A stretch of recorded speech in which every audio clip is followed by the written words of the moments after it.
কর্ম বড় না ভাগ্য বড়? এই প্রশ্নটি প্রাচীন কাল থেকেই চলে এসেছে। বন্ধুরা, এই সংসারে যারা কর্মকে মানেন তারা বলেন যে ভাগ্য বলতে কিছুই হয় না, আর যারা ভাগ্যকে মানেন তারা বলেন যা কিছুই আমাদের ভাগ্যে লেখা রয়েছে তাই আমাদের প্রাপ্ত হয়। এই পৃথিবীর প্রতিটা মানুষ কর্ম এবং ভাগ্যকে আলাদা আলাদা দৃষ্টিতে দেখে থাকে। তাহলে কর্ম বড় না ভাগ্য বড়? চলুন জেনে নেই ছোট্ট একটি গল্পের মাধ্যমে। প্রাচীনকালে খুবই জ্ঞানী একজন সাধু ছিলেন, যিনি জ্ঞানেশ্বর নামে খুবই পরিচিত ছিলেন। ওনার দুজন শিষ্য ছিল, যাদের নাম কর্মেশ্বর ও ভাগ্যেশ্বর। একদিন কর্মেশ্বর ও ভাগ্যেশ্বর তাদের দুজনার মধ্যে এই কথা নিয়ে বিবাদ হয় যে কর্ম বড় না ভাগ্য বড়। কর্মেশ্বর কর্মকে বড় মনে করতেন, আর ভাগ্যেশ্বর ভাগ্যকে বড় মনে করতেন। তাদের দুজনার মধ্যে বিবাদ এতটাই বেড়ে যায় যে প্রশ্নের উত্তর পেতে তাদেরকে গুরু জ্ঞানেশ্বরের কাছে যেতে হয়। তখন গুরু জ্ঞানেশ্বর বলেন, আমি তোমাদেরকে এই প্রশ্নের উত্তর অবশ্যই দেব, কিন্তু তোমরা দুজন প্রাতকালে আমার কুঠিরে এসো। এই বলে গুরু জ্ঞানেশ্বর ধ্যানমগ্ন হয়ে গেলেন। এরপর পরের দিন প্রাতকালে কর্মেশ্বর ও ভাগ্যেশ্বর গুরু জ্ঞানেশ্বরের কুঠিরে চলে আসে। তখন গুরু জ্ঞানেশ্বর তাদের দুজনকে এক অন্ধকার কুঠিরে বন্ধ করে রাখলেন। সেই কুঠিরে বিন্দুমাত্র আলোর প্রকাশ ছিল না। কিছুক্ষণ পেরিয়ে যাবার পর কর্মেশ্বর ও ভাগ্যেশ্বরের খুবই খিদে পায়। ভাগ্যেশ্বর ভাবল, যা আমার ভাগ্যে রয়েছে তাই হবে, আমি আমার ভাগ্যকে তো পরিবর্তন করতে পারবো না, সেই জন্য যতক্ষণ এখানে রয়েছি রাম নামের জপ করি।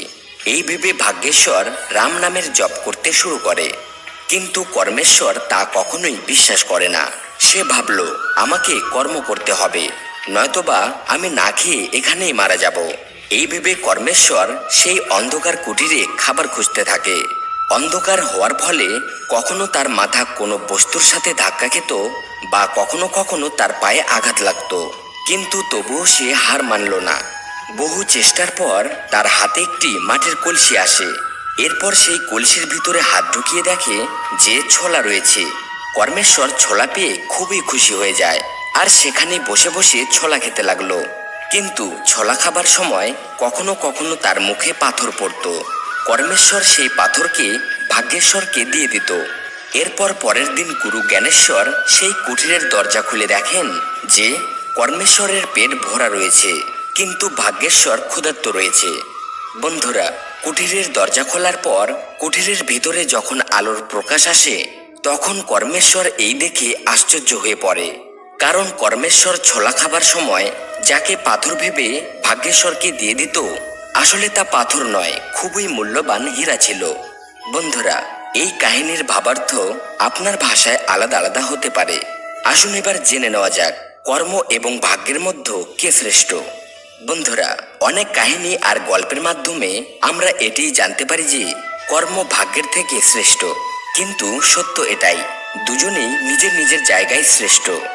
যদি আপনি ভালো কর্ম না করেন তাহলে ভাগ্যও আপনার সাথ দেবে না, আর ভাগ্য যদি আপনার ভালো না হয় তাহলে আপনি চাইলেও ভালো কর্ম করতে পারবেন না। শ্রীমদ্ ভগবদ গীতার ৩য় অধ্যায়ে ৮ নম্বর শ্লোকে ভগবান শ্রীকৃষ্ণ অর্জুনকে বলেছেন, হে অর্জুন, নিত্য কর্ম করো, কারণ কর্ম না করার অপেক্ষায় কর্ম করা ভালো। কর্ম ছাড়া তো শরীর চলতেই পারে না। এই গল্পটিতেও আপনারা দেখলেন যে কর্মেশ্বর এবং ভাগ্যেশ্বর দুজনকেই কর্ম করতে হয়েছে। একজন খাবার খুঁজল তো আরেকজন রাম নামের জপ করল। বন্ধুরা, কর্ম না করে কেউ থাকতে পারবে না, আর আপনি যেমন কর্ম করেছেন তার ফলও আপনি অবশ্যই পাবেন। কর্ম এবং ভাগ্য দুজনই একে অপরের সাথে সম্বন্ধিত রয়েছে। কর্ম হলো চুম্বকের মতো, আর ভাগ্য হলো লোহার মতো। যেখানে কর্মরূপী চুম্বক থাকে সেখানে ভাগ্যরূপী লোহা একাই চলে আসে। বাস্তবে ভাগ্য আমাদের কর্মেরই পরিণাম।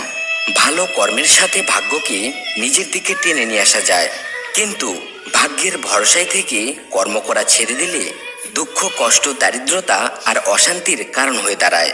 সেই জন্য ভালো কর্ম করুন আর আপনার জীবনকে স্বর্গ বানিয়ে ফেলুন।